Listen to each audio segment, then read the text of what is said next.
국민 라디오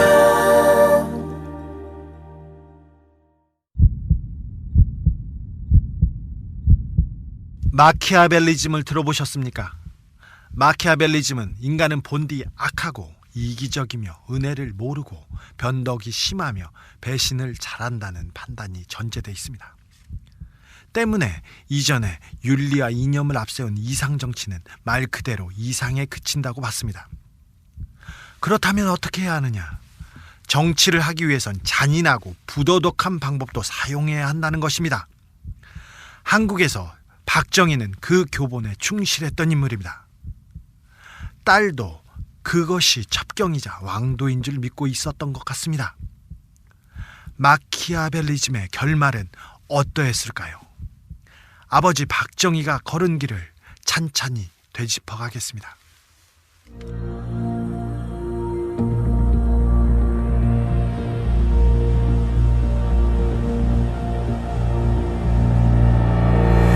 주진우의 현대사 시즌 2 제9회 반대는 곧 죽음이다.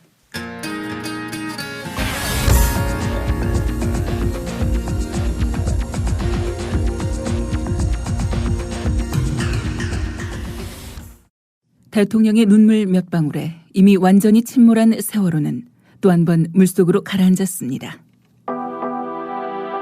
수학여행을 가던 길이었는데 정말 다행스럽습니다. 전원이 다 구조됐다는 소식, 이 소식 전해드립니다. 군 당국은 해군 함정들은 물론이고 육군과 공군까지 동원 가능한 모든 전력을 침몰 사고 현장에 급파했습니다. 그 담화 내용을 보면요, 예상을 뛰어넘은 일종의 국민들한테 좀 충격을 좀 준 것 같습니다. 그런 면에서 본다면 대통령 어제 담화는 매우 성공적이었다, 저는 그렇게 보여지고요. 유병헌 씨의 도피를 돕다가 체포된 30대 여성 신모 씨의 모발과 순천 별장에서 가져온 체액이 묻은 휴지의 DNA 검사 결과가 언론이 사회의 공기라고요? 갈 길을 잃어 표류하면 흉기가 될 수 있습니다. 권력과 자본으로부터 완벽하게 독립한 협동조합 언론, 미디어 협동조합. 조합원이 돼 썩지 않도록 계속 커가도록 힘이 돼주십시오. 조합원 가입은 미디어 협동조합 국민TV 홈페이지에서 하실 수 있습니다.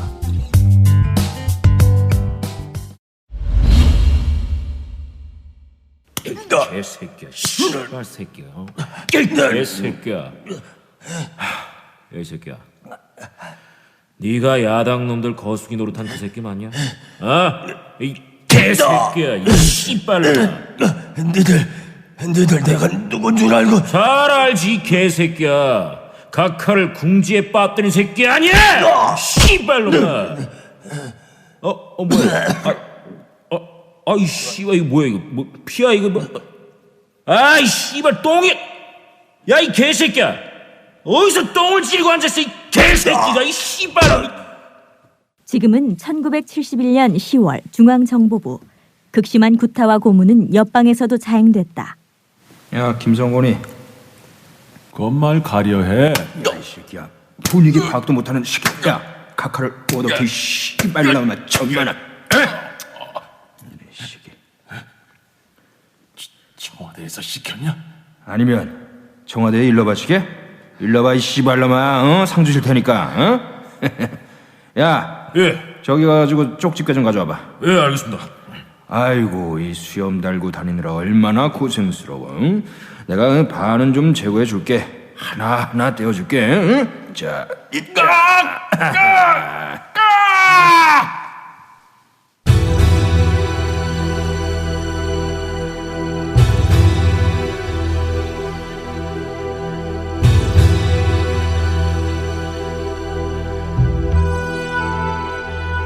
현 방송통신위원회 상임위원인 김재홍 전 경기대 교수가 쓴 글이다. 김성곤 의원은 중앙정보부 수사관에 의해 코수염이 반만 뽑혀 밖에 다니지도 못했다. 길재호 의원은 고문 후유증으로 그 후에도 지팡이에 몸을 의지해야 하는 처지가 됐다. 대통령 한 사람에게만 충성하는 중앙정보부는 마치 암흑과 폭력 조직의 보스가 등 돌리는 부하를 잡아다가 린치하는 것과 조금도 다르지 않은 행동을 했다. 그런데 김성곤, 길재호 이 두 사람은 공화당 소속이고 한때는 실세로 불리던 사람들이었습니다. 특히 길재호는 648기로서 5.16 쿠데타의 주체 세력 중 한 사람이었습니다. 신민당 의원 김한수가 국회에서 발언한 내용입니다. 9명의 국회의원이 보자기에 씌워져 발길을 채이고 몽둥이에 맞는 고문을 당했습니다. 얼마나 치고 때렸는지 그 자리에서 똥을 쌌다는 얘기도 있습니다. 개를 잡아서 몽둥이질을 할 때나 볼 수 있는 일입니다. 왜 이런 모진봉변을 당했을까요? 이른바 12항명 때문입니다. 항명을 하면 자기 편이라도 용납하지 않는 포악한 박정희의 민낯이 드러납니다.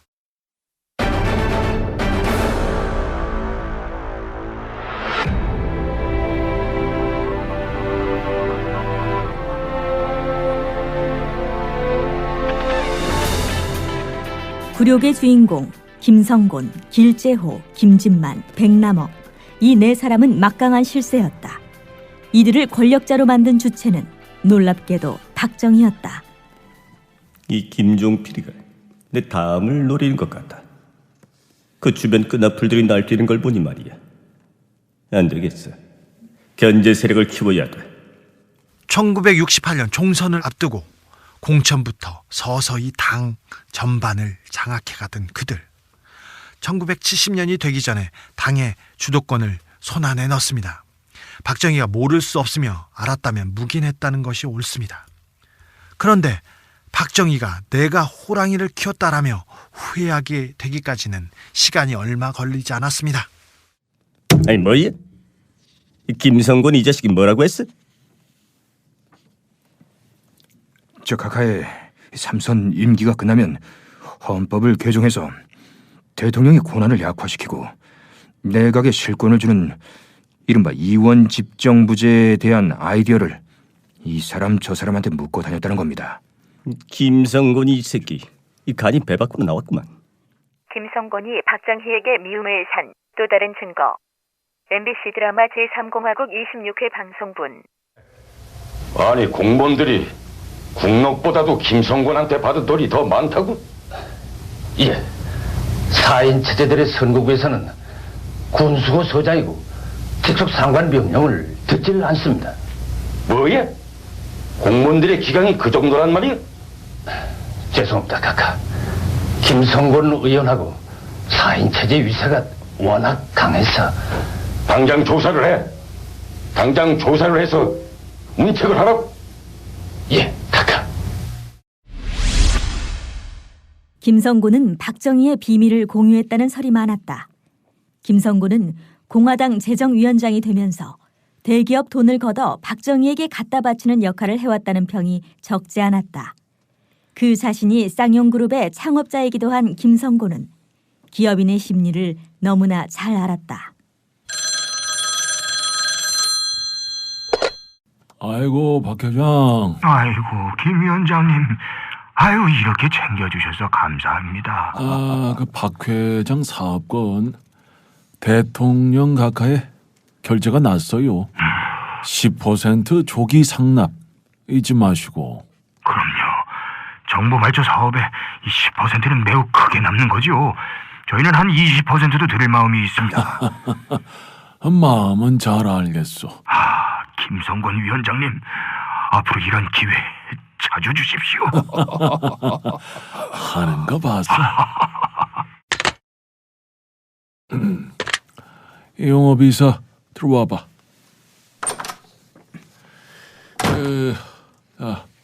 갔다 오라고.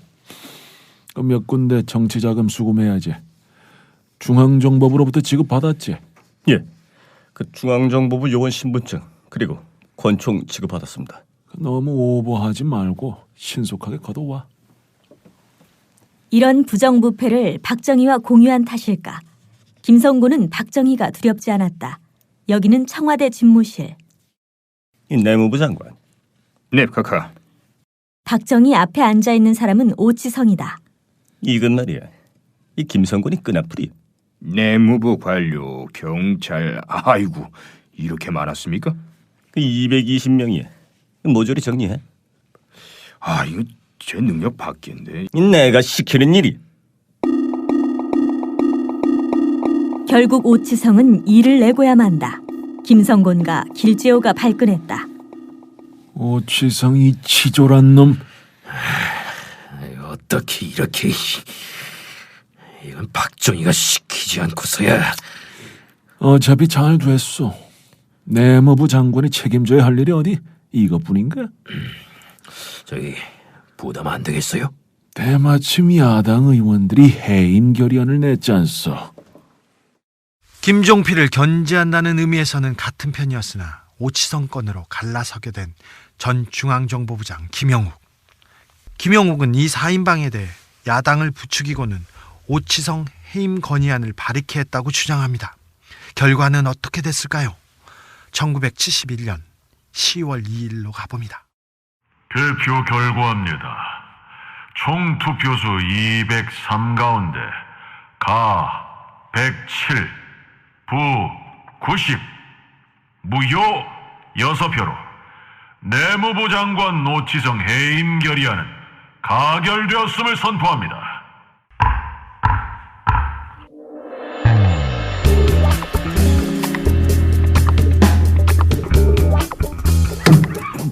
이 자식들이 이런 이 배신자 새끼들. 그 찬성의 표를 던진 공화당 표가 20표가 넘는 것으로 보입니다. 내가 야당의 터무니없는 정치 공세니 해임 건의안을 부결시키라고 엄명을 했는데 그 지시를 거부를? 그 중앙정보부장 이후락이 연결해. 이 후락이 그 항명 주동자 색출해. 박정희가 이런 말을 했다는 설도 있다. 주동자가 누구든지 잡아다가 그 반쯤 죽여가지고 공화당에서 내쫓아. 언론인 조용중 씨는 선곡 김성곤전에서 이런 글을 남겼습니다. 이 박 대통령은 김성곤, 백남옥, 김진만, 길재호라는 4인 체제로 하여금 전국을 주도하게 하여 김종필을 견제했습니다. 그러나 결국은 김종필을 총리로 기용하며 이번에는 오치성을 통해 4인 체제를 견제한 것이지요. 12항명 파동은 의회가 대통령에게 마지막으로 도전해온 것이었습니다. 12항명 파동의 좌절로 의회는 무력화되고 말았죠. 그 권력은 더욱 기승을 부리게 돼서 결국 10월 유신으로 이어지게 되는 것입니다. 박종일 당시 신민당 국회의원이 MBC 드라마 제3공화국에서 밝힌 말. 자기네들 공화당 사람들의 권력 싸움으로 보는데 그게 박정희 씨 생각대로 안 되고 반항을 한 까닭에 정말 자기네들이 이 개혁했던 거를 빨리 해야 되겠다 그렇게 생각한 것 같습니다. 즉 말하자면은 우리 공화당 의원들도 공화당 총재인 박정희 씨 말을 안 듣는데 하물며 89석의 야당을 어떻게 공작할 수가 있느냐. 그러니까 결국은 그때 이 사람들은 이 국회 가지고는 안 되겠다 하는 직접적인 결정적인 동기가 즉 말하자면 오치성 내무장관 불신이 말로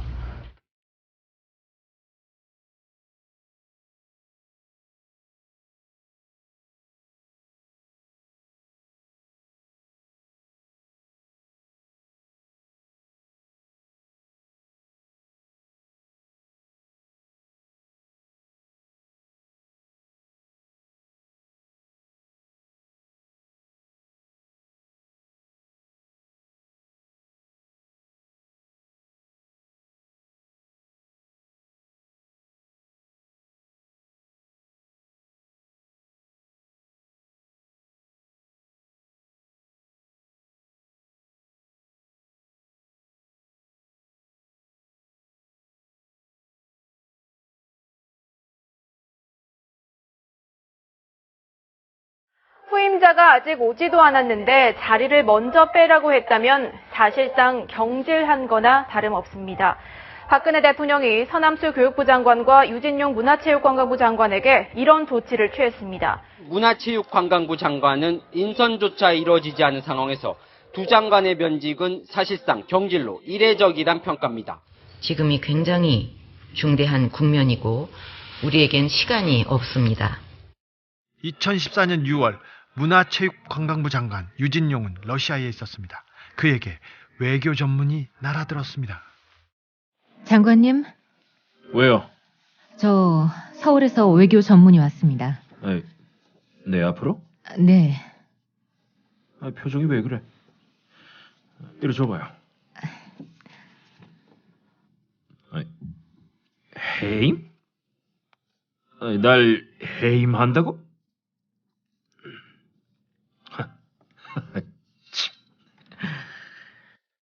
유진룡은 이 상황을 예견 못한 게 아니다.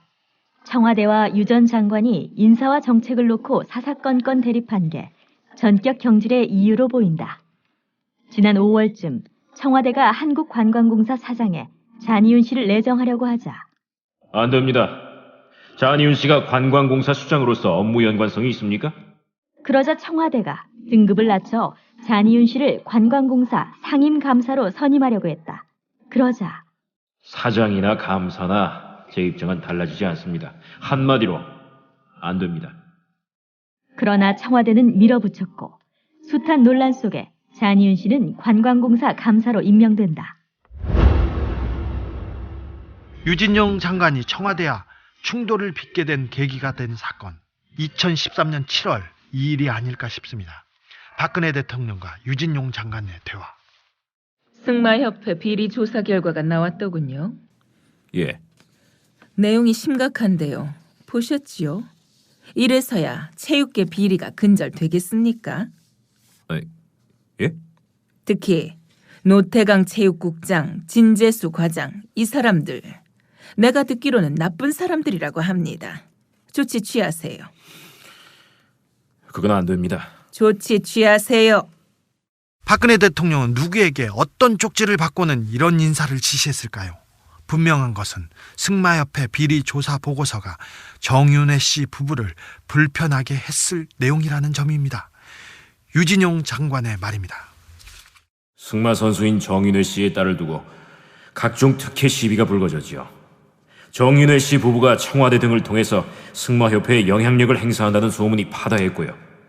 그래서 청와대의 지시로 실태 조사에 나섰습니다. 노태강 국장, 진재수 과장 두 공무원은 정윤회 씨도 문제가 있다는 결론을 냈습니다. 그런데 대통령은 그 둘을 나쁜 사람이라며 인사 조치하라고 엄명을 내렸습니다. 그런데 정윤회 씨 딸은 2013년 12월 승마 국가대표가 됩니다.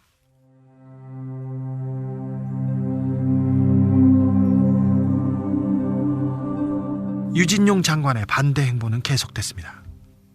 인천 영종도의 카지노 건립 추진해야 합니다. 관광진흥을 위해서요. 안 됩니다. 비무장지대 안에 박물관을 설치해야 합니다. 관광진흥을 위해서요. 안 됩니다. 세월호 참사 후 국무회의에서 편하게 할 말을 한 것. 이것이 유진룡 장관이 굴욕적으로 쫓겨나게 된 결정적 계기가 됐던 것 같습니다. 국정쇄신 차원에서 내각 총사퇴를 해야 합니다. 내각 총사퇴는 선택의 여지가 없습니다. 국민 300명을 못 지켰는데 직을 유지하는 건 타당치 않습니다. 안 그렇습니까? 그만하세요. 아닙니다. 내각 총사퇴해야 합니다.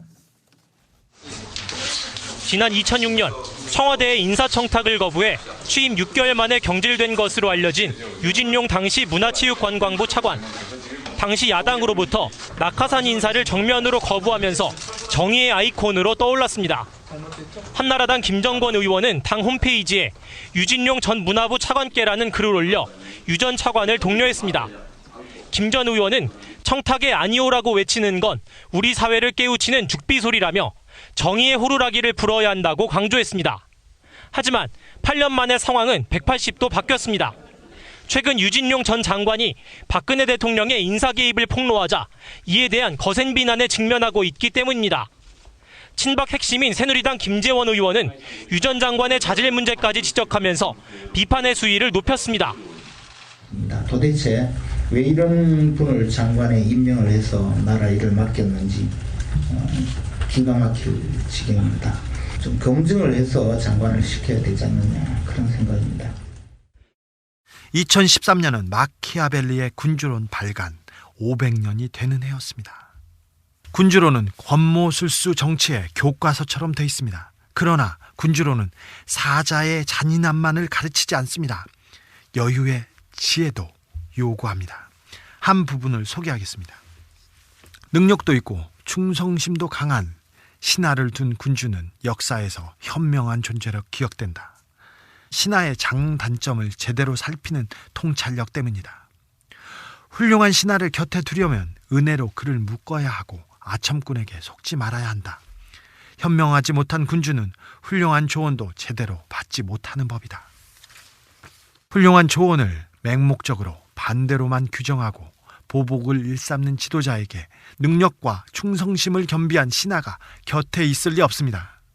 바로 박정희 시대가 적나라하게 보여줬습니다. 그는 부하가 쏜 총탄에 목숨을 잃었습니다. 주진우의 현대사 시즌2 제9회 반대는 곧 죽음이다 편으로 지금까지 기획, 구성, 연출의 김용민, 연기와 해설의 보이스비 그네셔스였습니다.